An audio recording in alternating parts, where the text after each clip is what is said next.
یہ چھوٹا سا مدرسہ جو ہم کھولنے جا رہے ہیں اللہ کے فضل سے ایک دن عالیشان یونیورسٹی بنے گا. میں نے کلکٹر صاحب جناب ہنری لارنس کو ایک درخواست دی.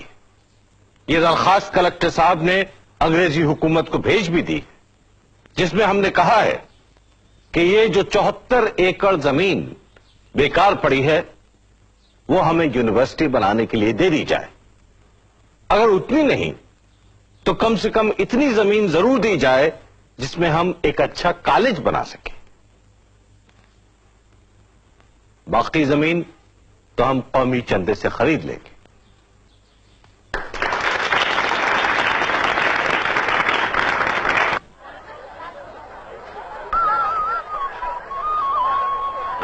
شکریہ بھائی. ادا ابھی سنیے ذرا مدرسے کے لیے کچھ. نہیں مجھے اپنے بچوں کو انگریز نہیں بنانا ہے.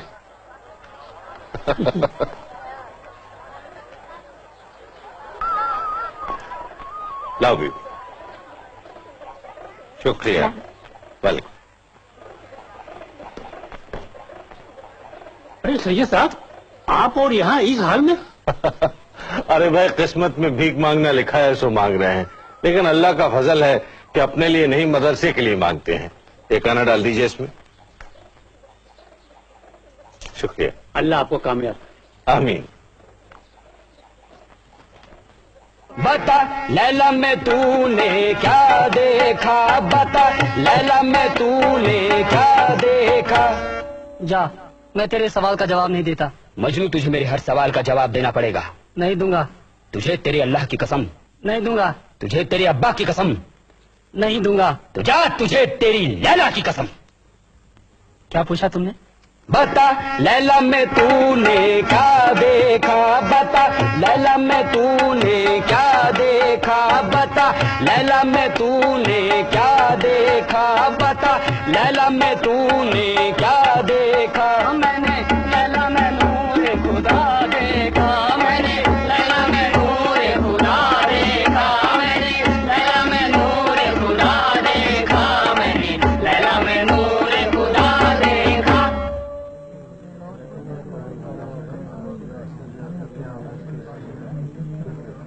مجھے یہاں اسٹیج پر دیکھ کر کون لوگ خوش نہیں؟ وہی لوگ جن کے دلوں میں قوم کے لیے محبت نہیں ہے، جن کے دلوں میں جھوٹی شیخی بھری ہوئی ہے. ارے رئیسوں، دولت مندوں، تم یہ مت سمجھو کہ تم نے اپنے بچوں کے لیے سب کچھ جٹا لیا ہے. تم سے پہلے بھی بہت سے لوگوں نے ایسا سوچا تھا، لیکن آج ان کے بچوں کا کیا حال ہے؟ یہ حال ہے کہ ہم ان کے لیے اسٹیج پر کھڑے ہوئے ہیں. آپ مجھے کافر سمجھتے ہیں، غدار سمجھتے ہیں، سمجھیے، لیکن اگر کوئی کافر اپنے ہاتھوں سے آپ کے لیے مسجد بناتا ہے تو کیا آپ اس مسجد کو ڈھا دیتے؟ کچھ کافر کو یہ مسجد، یہ مدرسے بنا لینے دیجئے، میری محنت پر رحم کیجئے.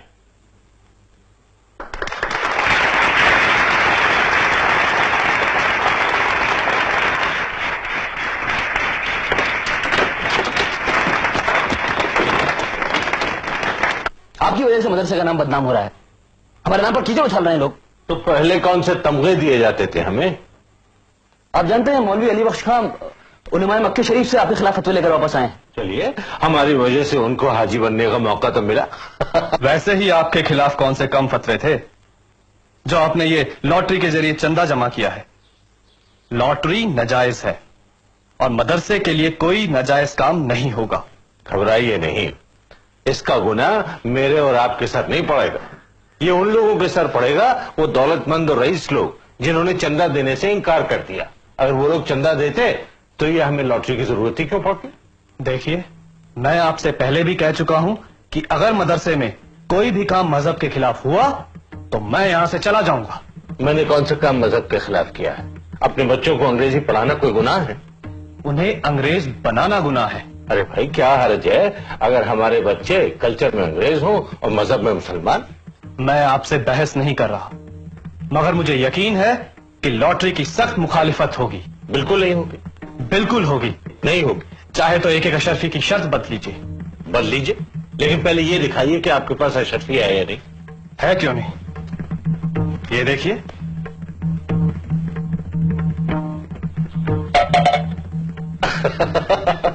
अब देखिए, मैंने आपको गुनाहगार होने से बचा लिया, क्योंकि शर्त बदलना लॉटरी से बड़ा गुनाह है। अब निकालिए एक और अशरफी।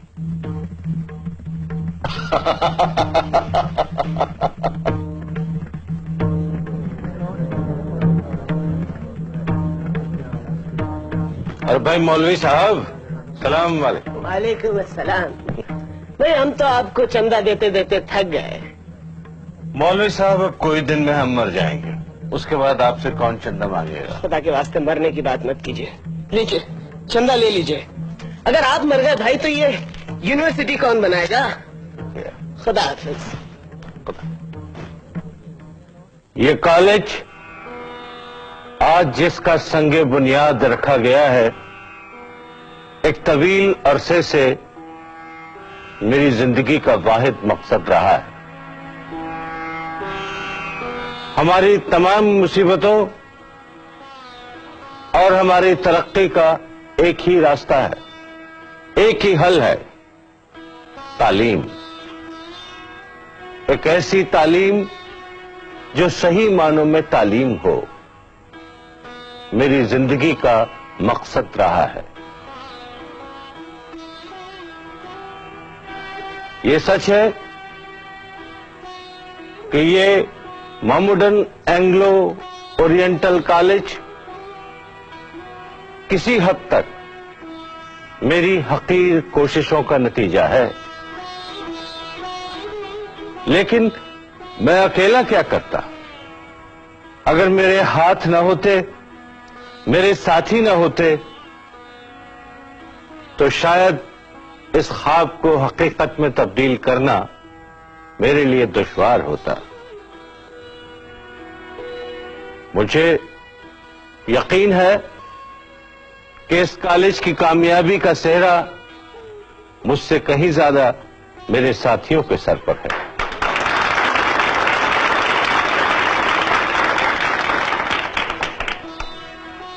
मुझे ये देखकर इत्मीनान होता है अपनी जिंदगी के आखिरी हिस्से में कि जिस काम ने मुझे इतने अरसे तक बांधे रखा, उस काम ने एक तरफ मुझे मेरे हमवतनों की हमदर्दी दिलाई, तो दूसरी तरफ अंग्रेज हुक्मरानों की हिमायत भी। कुछ अरसा जाता है, मैं आप लोगों के बीच में नहीं रहूंगा, लेकिन अगर अल्लाह ने चाहा तो ये कॉलेज तरक्की करता रहेगा और मेरे हमवतनों को तालीम की दौलत से माला माल करता रहेगा। शुक्रिया।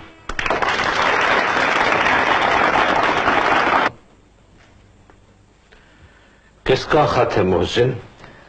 सुरेंद्रनाथ बनर्जी का। पढ़ो क्या लिखा है।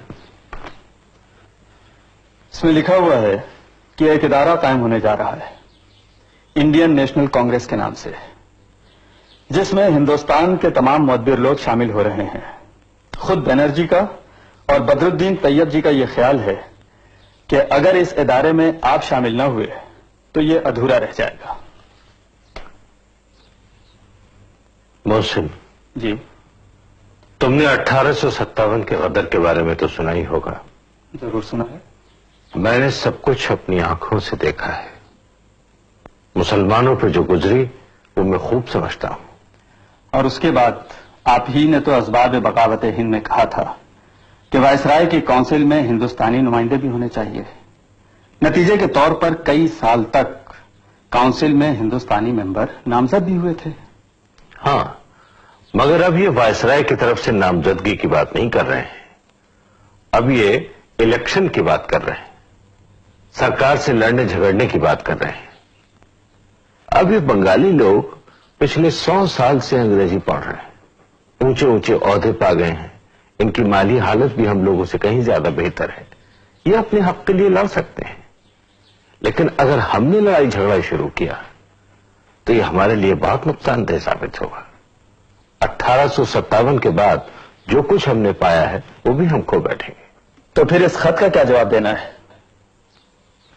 अब जवाब क्या देना है, वो लोग अपने हक के लिए लड़ रहे हैं, उन्हें लड़ने दें।